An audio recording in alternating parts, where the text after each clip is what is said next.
세월호 참사 관련 의혹을 재수사한 세월호 특별수사단이 어제 1년 2개월간의 수사 결과를 발표를 했는데요. 세월호 수사 외압 등 대부분의 의혹에 대해서 무혐의 처분을 내렸습니다. 유가족들은 수사 결과를 두고 실망스럽다며 반발하고 있습니다. 수사 이후에 남은 과제, 또 향후 특검 조사 전망을 김광삼 변호사와 함께 해보겠습니다. 안녕하십니까? 네, 안녕하세요. 예.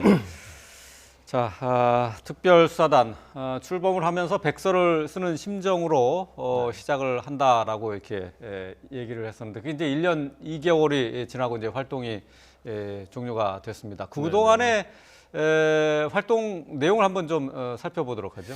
이제 세월호 특수단은요, 이제 대검찰청에 설치된 겁니다. 그래서 2019년 11월 11일 날 공식 출범을 했고요.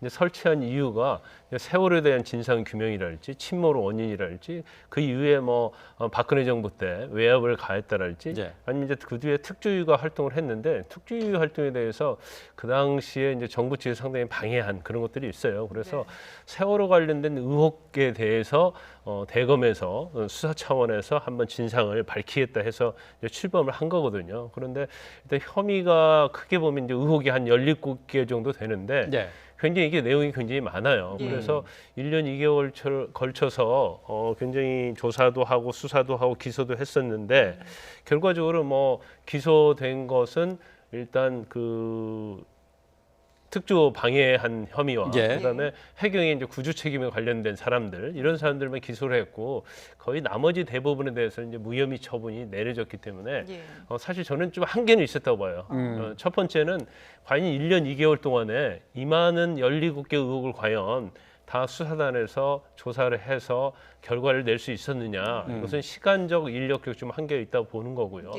그다음에 두 번째는 이미 세월호 침몰 때 상당히 이제 이준석 그 당시 세월호 선장을 비롯해서 일부는 처벌 받았거든요. 그렇기 때문에 이제 처벌받은 사람에 대해서는 다시 처벌할 수 없고 또 그런 사람들이 이미 처벌을 받았기 때문에 사실 수사 협조하는 데 있어서 좀 미진할 수 있거든요. 그렇기 때문에 상당히 좀 한계가 있는 수사단이었다. 저는 그렇게 평가를 하고 싶습니다. 근데 지금 들여다본 혐의들을 보면 유족들이 요구한 부분들도 상당수 있거든요. 그러다 보니까 이번 결과에 대해서 유족들이 상당히 좀 실망스러운 결과다 이렇게 좀 반응을 하고 있는데 전반적으로 한계가 있을 수밖에 없다라고 하셨지만 어떤 부분들이 좀 더 좀 안타까운 면이 있을까요? 일단 17개 의혹인데요. 유족이 고소 고발한 내용이 있고요. 그다음에 이제 사회적 참사 특별위원회에서 수사 의뢰한 게 있거든요. 그런데 이제 전체적으로 보면 한 4개 정도로 이제 분류를 할 수 있어요. 이제 첫 번째가 유족이 가장 중요시하는 이제 세월호 침몰 원인이 무엇이냐 이 부분하고요. 그다음에 해경이 침몰 후에 구조적 책임을 다했느냐 여기 대해서 책임을 져야 할 사람이 빠졌다는 거고요. 그다음에 진상 규명이 이제 그 이후에 하는 데 있어서 이제 방해한 사람들이 있다는 거죠. 그리고 DVR이랄지 항법 자동 식별 시스템 이런 것들에 대해서 조작을 한 게 아니냐. 그래서 증거 조작 은폐 의혹. 그다음에 이제 정보기관, 기무사나 국정원에서 사찰한 부분 이런 부분에 대해서 유족이랄지 사회적 참사, 사참사에서 요구를 한 거예요. 그런데 이제 대부분 무죄가 나오고 그 중에 이제 2건. 그러니까 DVR 영상 저장 장치가 조작된 게 아니냐.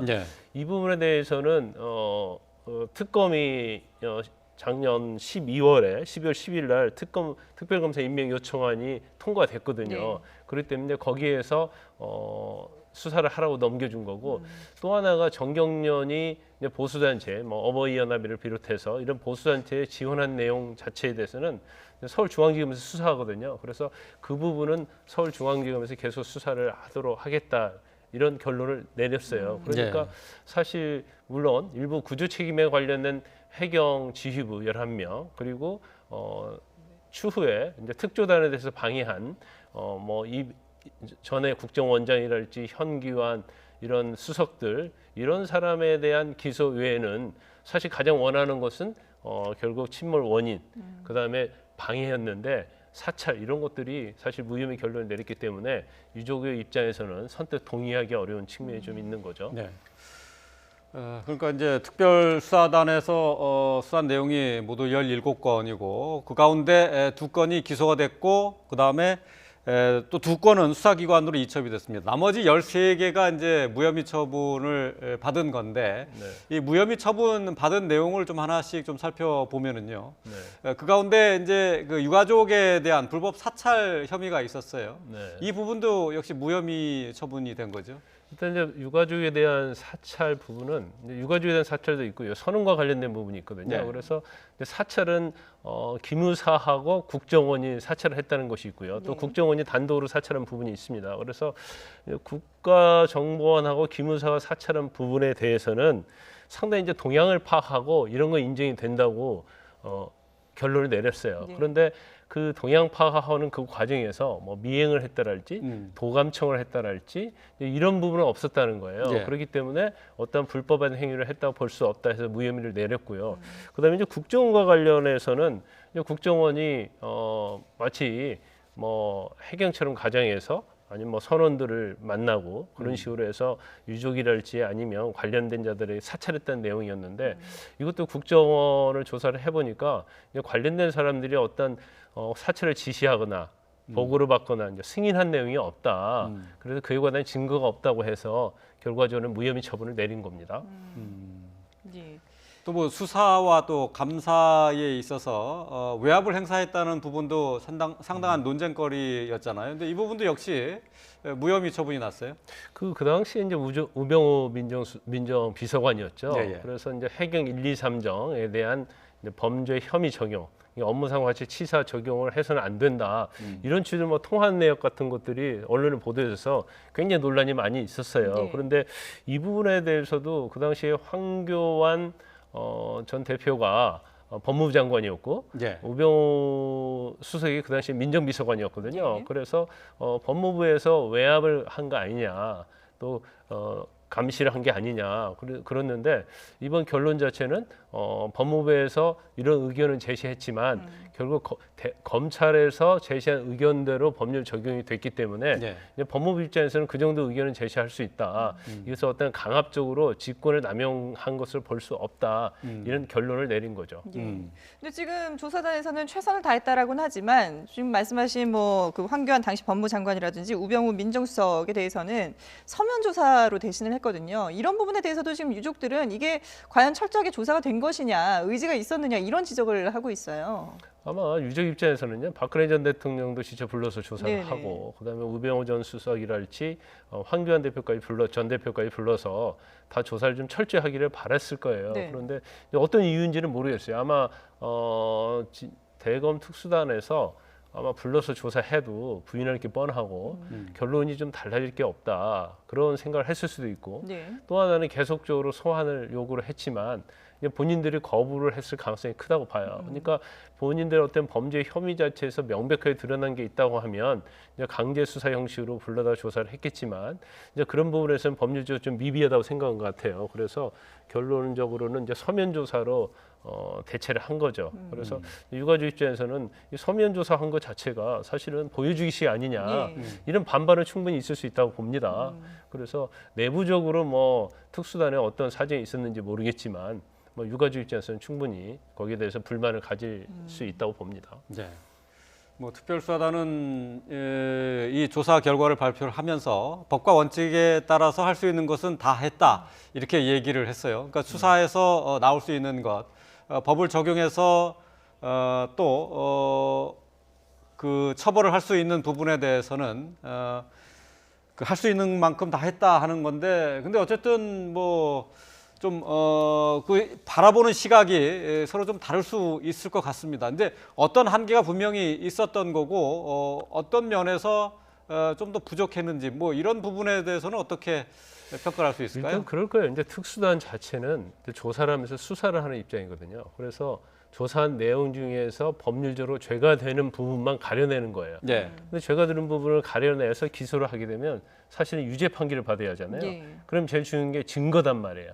그런데 이런 증거들이 사실은 명백히 갖춰지지 않은 상태에서 의혹을 일단 뭐 굉장히 해소하기도 어려웠을 뿐만 아니라 기소를 해서 유죄 판결을 받는다는 거에 대해서는 굉장히 좀 난감할 수 있다고 봅니다. 그래서 그런 부분에서는 수사기관으로서 어쩔 수 없는 좀 선택이었을 가능성이 크다. 네. 근데 그렇지만 약간 이제 증거적인 측면에서는 부족한다 하더라도 증거는 이렇지만 인정하기는 좀 부족하지만 이러이러한 사실은 인정이 된다. 예를 들어서 그런 내용이라도 해줬다고 한다면 아마 유족 입장은 좀 그래도 덜 좀 불만이 없었을 거예요. 그렇지만 여러 가지 한계로 말미암아서 이랬다고 보고 아까 말씀드린 것처럼 1년 2개월 동안에 이 17개 의혹을 밝히기에는 너무 시간이 짧아요. 예, 그런데 예. 대검 특수단 같은 경우에는 사실은 일반적으로 법률로 구성된 어떤 위원회가 아니잖아요.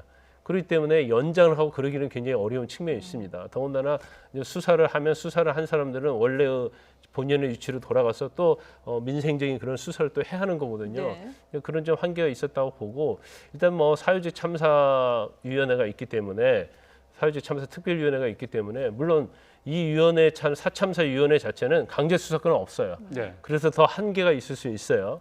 그렇지만 일단 대검의 특수단에서 조사한 그런 내용을 근거로 해서 어느 정도 좀 의혹 규명이 안 된 부분 이런 것들은 또 보충적으로 상당히 좀 밝힐 수 있는 여지는 좀 있다고 봐요. 그래서 사참사도 사실은 종료가 됐는데 또 1년 6개월 동안 연장을 하지 않았습니까? 네. 그래서 추후에 특수단에서 하지 못한 그런 의혹에 대해서 이제 사참사에서 이제 어느 정도 진실을 좀 밝힐 것인지 이제 그 부분은 저희가 이제 두고 봐야 할 것 같습니다. 네. 거기다 지금 이제 세월호 항적 조작 의혹과 관련해서는 말씀하신 것처럼 특검이 이제 이 부분을 맡게 되는데 그러면 사참사에서도 뭐 그동안에 그 세월호 조사단에서 밝히지 못한 부분을 앞으로 더 추가로 밝힐 수 있을지 관심입니다만은 이게 특검에서도 이런 부분에 대해서 좀 들여다보고 새로운 뭔가 그 의혹을 밝힐 수가 있을까요? 그건 제가 볼 때는 쉽지는 않을 거라고 봐요. 예. 왜냐하면 일단 세월호 당시 이제 이준석 선장을 비롯해서 검찰에서 상당히 많은 부분을 수사를 했거든요. 그리고 이미 이제 기소가 된 게 많아요. 네. 그런데 그거 관련해서 일부 죄가 인정된다 하더라도 일사부재리 원칙이라는 게 있거든요. 그러니까 두 번 처벌 못 하는 거예요. 네네. 그런 이제 그런 부분이 있고 그다음에 지금 그 특검에 넘기기로 하는 것이 이제 DVR 디지털 저장 장치거든요. 네. 그래서 그 부분은 특검에서 이게 조작됐는지 이제 그 부분을 볼 거고 아까 말한 그 선박 자동 식별 시스템 그거 자체에 대해서도 네. 굉장히 조작됐다는 의혹을 많이 제기했는데 네. 그 부분은 뭐 거의 해명된 것 같아요. 왜냐하면 일단 해외에서도 그걸 전부 다 모니터링 하거든요. 네. 그래서 그러한 기록들, 국내 기록들 그리고 민간인들이 가지고 있는 항법 기록들을 다 비교해 보니까 이건 다 일치를 한다는 거예요. 그래서 이제 AIS 선박 자동 식별 시스템에 대해서는 조작이 된 거 아니다 이런 결론을 내렸기 때문에 이 부분은 뭐 더 이상 수사가 진행될 가능성은 크지 않다 이렇게 봅니다. 좀 복잡해서 한번 다시 한번 좀 정리를 해보면은 AIS라고 자동 위치 식별 장치가 있는데 여기 이제 항적 조작에 대해서는 혐의 없다라고 결론을 내린 거고요. 네네네. 그다음에 DVR이라고 영상 기록 장치에 대해서는 특검에서 이제 추가로 더 이제 조사를 해서 밝혀내는 거죠. 네, 아마 그런 것 같아요. 그러니까 항법 장치는 이게 사실은 정말 조작이 됐는지 되지 않는 것은 크로스 체크를 할 수가 있어요. 그러니까 국제적인 그러한 시스템 그리고 우리 한국 공공기관의 시스템 그리고 이제 민간인들의 항법 시스템, 추적 시스템 예. 이걸 세 가지를 다 비교해 보니까 다 일치한다는 거예요. 예, 예. 그러면 세월호의 어떤 항로 자체가 조작된 건 아니다 이런 결론을 내리는 것 같고 아마 DVR에 대해서는 뭐 디지털 포렌식이랄지 여러 가지 했는데 지금 사실 DVR 조작됐느냐 조작되지 않았느냐 이것도 굉장히 중요한 부분이거든요. 네. 그런데 왜냐하면 이제 침몰 원인과 관련해서 결정에 영향을 미칠 수 있기 때문에 그런데 아마 특수단에서는 이걸 결론을 좀 못 내린 것 같아요. 그래서 물론 어떤 기술적인 뭐 그런 한계가 있었던지 아니면 뭐 시간이 오래되어서 그랬던지 그건 모르겠지만 그래서 이 부분은 조작이 됐다 안 됐다를 결론을 내릴 수가 없기 때문에 네. 특검에서 한 번 더 조사를 해봐라 이런 취지로 특검에 넘긴 걸로 보입니다. 예, 알겠습니다. 이런 부분에 대해서 이제 앞으로 특검에서 과연 어떤 부분을 더 밝혀낼 수 있을지 또 관심 있게 지켜보도록 하겠습니다. 네, 지금까지 김광산 변호사와 함께 세월호와 관련해서 짚어봤습니다. 오늘 말씀 잘 들었습니다.